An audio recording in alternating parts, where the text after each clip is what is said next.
నమస్తే, welcome to public court news. Bengaluru rave party అందరికీ తెలిసిందే. సుమారు 150 మంది ఈ రేవ్ పార్టీలో పాల్గొనగా ప్రతి ఒక్కరి కూడా రక్త నమూనాలు తీసుకున్న తర్వాత పోలీసులు మహిళలను మాత్రము కొద్దిమందిని వదిలిపెట్టడం జరిగింది, మరికొద్దిరిని అదుపులోకి తీసుకున్నారు. ప్రత్యేకంగా ఈ పార్టీ నిర్వహించిందంతా కూడా వాసుగా గుర్తించారు. వాసు చాలా పూర్ బ్యాక్గ్రౌండ్ నుండి అంచెలంచెలుగా ఎదిగి తను మరి కోట్లకు అధిపతి కావడం జరిగింది. తనకు సినిమా ఇండస్ట్రీనే కాదు, మిగతా వ్యాపారాలు ఏదైతే చేసేవారు ఉన్నారో వారితో కూడా చాలామందితో తనకు సంబంధాలు ఉన్నాయి. ఎవ్రీ ఇయర్ తను ఇలాంటి రేవ్ పార్టీలు కండక్ట్ చేస్తారని చెప్పి పోలీసులు విచారణలో గుర్తించడం జరిగింది. మరొక వైపు ఈ రేవ్ పార్టీ విషయానికి వస్తే తెలుగు యాక్టర్ మరి హేమ తనకు సంబంధించి కూడా నేను రేవ్ పార్టీకి హాజరు కాలేదు, రేవ్ పార్టీకి సంబంధించి తనకు ఎటువంటి సంబంధం లేను, నేను హైదరాబాదులో ఉన్నాను, ఫామ్ హౌస్లో ఉన్నాను, ఒకవైపు ఇంట్లో బిర్యానీ వండుతున్నాను అని చెప్పి ఎన్ని మాటలు అంటే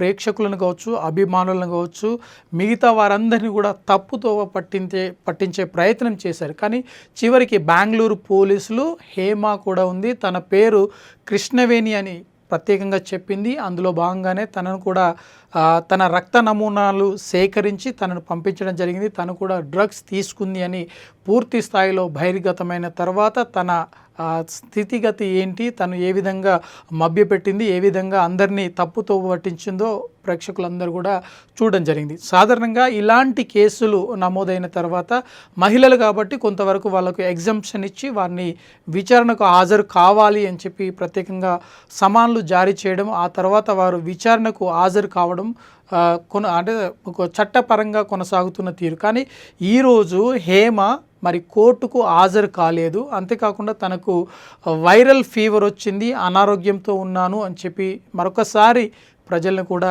అటు ప్రజలను అభిమానులను కూడా తప్పుతో పట్టించే ప్రయత్నం చేసిందా అని ఒక అనుమానం అయితే తెలుగు రాష్ట్రాల్లో ఉన్న ప్రజలకు అభిమానులకు వస్తున్న ప్రశ్న. అంటే ప్రత్యేకంగా హేమ వ్యవహరించిన తీరు, డ్రగ్స్ ఏదైతే ఈ రేవ్ పార్టీ విషయంలో, డ్రగ్స్ విషయంలో, వీటన్నిటి విషయంలో హేమ ప్రవర్తించిన తీరును చూసినా, లేదంటే మూవీ ఆర్టిస్ట్ అసోసియేషన్ ప్రెసిడెంట్గా విష్ణు స్పందించిన తీరును చూసుకున్నా కూడా ప్రజలకు ఒక అంటే సినిమా ఇండస్ట్రీ అంటేనే ఒక అసహ్యం వేసేలాగున వారు ప్రవర్తించిన తీరు ఉంది అని అభిమానులు ఆవేదన వ్యక్తం చేస్తున్నారు. ఎందుకంటే సినిమా ఇండస్ట్రీ అంటేనే చాలా మట్టుకు ఒక హేళనగా చూస్తారు. కానీ కొద్దిమంది అభిమానులు మాత్రం సినిమాలంటే వాళ్ళకి ఎంతో అభిమానం ఉంటుంది. ఇలాంటి తారలు అంటే సినిమా చిత్రాన్ని ఒక చిత్రం ద్వారా కావచ్చు, లేదంటే ఒక కథ ద్వారా కావచ్చు, వెండి తెరపైన వారు తీసుకున్న వారు అంటే అలరించే విధానం కావచ్చు, వారిచ్చే ఒక మెసేజ్ కావచ్చు ప్రజల్లోకి వెళ్తుంది, తీవ్రంగా ప్రభావం చూపుతుంది. అలాంటి వారు ఈ రోజున మరి అనేక తప్పుడుగా కథనాలు రావడం, వారిపైన వారు తీసుకున్న అంటే వారు వ్యవహరించిన తీరు, వారు అంటే వారు దొరికిన తర్వాత ఒక విధంగా, దొరకకముందు ఇంకో రకంగా వాస్తవాలను కప్పిపుచ్చేలాగున, వాస్తవాలపైన తొక్కి పెట్టేలాగున వ్యవహరించిన తీరును చూసిన తర్వాత అందరూ అసహ్యం వేసేలాగున వారు వ్యవహరించారు అని చెప్పి ప్రతి ఒక్కరూ మరి అసహించిన పరిస్థితి కనిపిస్తుంది. అయితే మొత్తంగా సినిమా పరిశ్రమలో చాలామంది ఉండొచ్చు, కానీ కొద్దిమంది మాత్రం ఇలాంటి వారిని చూస్తే సినిమా ఇండస్ట్రీకే ఒక చెడ్డ పేరు వచ్చేలాగా ఉంది. అంటే ఒకవైపు సాక్షాత్తు మా ప్రెసిడెంట్గా ఉన్న విష్ణు చేసిన వ్యాఖ్యలను చూసినట్టయితే తను ఒక మాట అనడం జరిగింది. అంటే తనకు సంబంధించి ఏదైతే డ్రగ్స్ తీసుకున్నారా లేదా అది చట్టం చెప్తుంది, లేదంటే పోలీసులు వ్యవహరిస్తున్న తీరును, పోలీసులు తీసుకున్న నమూనాల తర్వాత వారు వెల్లడించే ఫలితాల మీద, రిజల్ట్స్ మీద ఆధారపడి ఉంటుంది, మనం ఇప్పుడు ఎవరిని ఏమనలేము అని చెప్పేసి వెనకేసుకొని రావడం, హేమకు మద్దతు పలకడం చూసిన తర్వాత చాలామంది విష్ణు చేసిన వ్యాఖ్యలపైన కూడా తీవ్రంగా వ్యతిరేకించడం జరిగింది. అయితే ఈరోజు హేమ బెంగళూరులో కోర్టుకు హాజరు కావాల్సి ఉంది, కానీ తను హాజరు కాలేదు. తను మరొకసారి బుకాయించేలాగున, లేదంటే పక్కదారి పట్టించేలాగున వ్యవహరించిన తీరును చూసినట్టయితే మరొకసారి తనను ప్రేక్షకులు కావచ్చు, అభిమానులు కావచ్చు తీవ్ర స్థాయిలో మండిపడుతున్నారు. ఎందుకంటే ఒకవైపు డ్రగ్స్ కేసులో దొరికాదు, అక్కడ రేవ్ పార్టీలో ఉన్నాను, రేవ్ పార్టీలో డ్రగ్స్ తీసుకున్నారని చెప్పి పోలీసులు నిర్ధారించడము, రేవ్ పార్టీకి హాజరైందని చెప్పి అందుకు సంబంధించి కొన్ని ఆధారాలు కూడా బయటపెట్టడంతో తను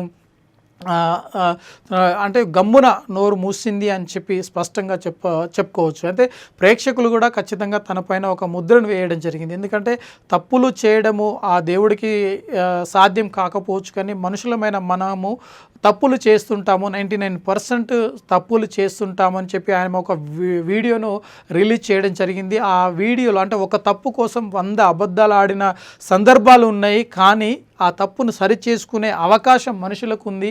ఆ అవకాశం వచ్చినప్పుడు దాన్ని సరిచేసుకోవాలి. కానీ ఆ 100 తప్పుల కోసం, ఒక తప్పు కోసం 100 అబద్ధాలు ఆడడం చాలా బాధాకరము. ఒక తప్పు కోసం కప్పుపుచ్చేందుకు మరొక తప్పు, ఆ తప్పును మరీ ఒకసారి కప్పుపుచ్చుకునేందుకు ఇంకొక తప్పు, ఇలా అనేక తప్పులు చేస్తూ పోతున్నామని చెప్పేసి తను ఆ వీడియో ద్వారా ప్రేక్షకులకు కావచ్చు, అభిమానులకు కావచ్చు ఒక వీడియోని విడుదల చేసి సమాధానం చెప్పారు. అయితే ఇదిలా ఉంటే ఈరోజు కోర్టుకు హాజరు కావాలని చెప్పి పోలీసులు నోటీసులు జారీ చేసినప్పటికీ తను మాత్రం వైరల్ ఫీవర్తో బాధపడుతున్నాను, అందులో భాగంగానే నేను హాజరు కాలేను అని చెప్పి ఒక వివరణ ఇచ్చారు. అంతేకాకుండా మళ్ళీ తిరిగి ఈ కోర్టుకు హాజరు కావాలని పోలీసులు, బెంగళూరుకు సంబంధించి పోలీసులు కూడా ఒక కోర్టు వాళ్ళకి తనకి దస్తావేజులు అందించే అవకాశం అయితే కనిపిస్తుంది. ఖచ్చితంగా ఈసారి కనుక హాజరు కాకపోతే మరి పోలీసులు ఏ విధంగా చర్యలు తీసుకుంటారు, మరి నిజంగానే హేమకు హెల్త్ బాగలేదా, వైరల్ ఫీవర్తో బాధపడుతుందా, లేదంటే తనకు సంబంధించి డ్రగ్ తీసుకున్నారు కాబట్టి సుమారు 15 days నుండి 1 month వరకు ఆ శరీరంలో ఆ డ్రగ్స్కి సంబంధించి కొన్ని లవణాలు ఉండేందుకు అవకాశం ఉంటుంది కాబట్టి దానికి సంబంధించి కూడా పూర్తి స్థాయిలో ఇప్పటికే పోలీసులు సేకరించారు. వాటిలో కూడా డ్రగ్స్ తీసుకున్నట్టు స్పష్టం చేయడం జరిగింది. అయితే ఇప్పుడున్న పరిస్థితుల్లో హేమ ఎందుకు మరి కోర్టుకు హాజరు కాలేదు, తిరిగి మళ్ళీ ఎప్పుడు హాజరవుతారు అన్నది కూడా ఒక క్వశ్చన్ మార్క్గా ఉంది. ఏది ఏమైనప్పటికీ కూడా సినిమా ఇండస్ట్రీలో ఈ రేవ్ పార్టీలు, డ్రగ్స్ సంబంధించిన తీరును తీసుకున్నట్టయితే చాలా బాధాకరంగా ఉంది. దేశంలో ఎక్కడ అంటే హాలీవుడ్ కావచ్చు, బాలీవుడ్ కావచ్చు, టాలీవుడ్ కావచ్చు, లేదంటే US, UK ఇలాంటి అంటే దేశాల వారీగా చూసుకున్నట్టయితే తెలుగుకు సంబంధించి కొద్దిమంది మాత్రమే ఇటువంటి వ్యవహారాన్ని నడిపిస్తున్నారా, లేక ఇలా డ్రగ్స్కు అలవాటు పడిన తర్వాత వారి వ్యవహరిస్తున్న తీరును వేరే రకంగా చూస్తున్నారు. అయితే గతంలో మనం చూడొచ్చు, ఏదైతే తెలంగాణలో జరిగిన డ్రగ్స్కి సంబంధించి కేసు ఒకటి నమోదు కావడం జరిగింది. ఆ కేసులో కూడా చాలామంది హీరోలు, సైడ్ క్యారెక్టర్ సంబంధించిన వాళ్ళు కావచ్చు, లేదంటే మిగతా వారందరూ కూడా చాలామంది ఈ డ్రగ్స్ తీసుకున్నారు. అందులో భాగంగా అప్పుడు జరిగిన వివరాలు ఏదైతే విచారణకు హాజరు కావడం జరిగింది. అప్పుడు హాజరైన తర్వాత వారి వివరాలను కూడా పూర్తి స్థాయిలో పోలీసులు, ఇక్కడ హైదరాబాద్ పోలీసులు తీసుకోవడం జరిగింది. వారిని కూడా విచారించడం జరిగింది. ఆ కేసుకు సంబంధించి పక్కన పెట్టినా ఇప్పుడు మాత్రం రేవ్ పార్టీ అన్నది విదేశీ సంస్కృతి. ఆ సంస్కృతిని మనం హైర్ చేసుకొని ఇక్కడున్న సంస్కృతిని విదేశాలకు ఎగుమతి చేస్తున్న పరిస్థితి అయితే కనిపిస్తుంది. మొత్తంగా విదేశీ సంస్కృతిని మనము ఆచరిస్తున్నాము. ఆ సంస్కృతిలో భాగంగానే రేవ్ పార్టీ అనేది ఒక కొత్త వ్యవహారం తెర మీదకి రావడం, అందులో భాగంగా ఎటువంటి హద్దులు లేకుండా విచ్చలవిడిగా ప్రవర్తించడం. మరొక వైపు ఏ విధంగా ఉందంటే ఒక సామెత, తెలుగులో ఒక సామెత ఉంటుంది, అంటే హిందీలో ఈ సామెతని చెప్తారు, పైసే పేకో తమాషా దేకో అన్నట్టుగా ఈ వ్యవహారం సాగింది. ఎందుకంటే ఖచ్చితంగా వారికి కావాల్సినవన్నీ కూడా ఇక్కడ తీర్చుకునేందుకు అవకాశం ఉంటుంది. అంటే ఒకవైపు మనం చూడొచ్చు, అంటే హేమ ప్రవర్తించిన తీరును చూస్తే ఎట్లా ఉందంటే ఒక లేడీగా తను వ్యవహరించిన తీరును కావచ్చు, లేదంటే తను మాట్లాడిన వీడియోలు కావచ్చు, లేదంటే విడుదల చేసిన వీడియోలు చూస్తే అందరినీ పక్కదారి పట్టించేలాగున ఉంది. కాబట్టి ఇప్పుడైనా ఆ వ్యవహారానికి చెక్ పెట్టి సూటిగా మరి ప్రజలకు కానీ, లేదంటే తన అభిమానులకు కానీ, లేదంటే పోలీసులకు కానీ సూటిగా సమాధానం చెప్పాల్సిన అవసరం ఉందని ప్రేక్షకులు తనకు స్పష్టంగా సూచించడం జరిగింది. ఇకపైనైనా మరి హేమ తను నిజాలను బయటికి తీసుకొస్తే తమ అభిమానులకు ఒక ఊరట కలిగే అవకాశం కనిపిస్తుంది.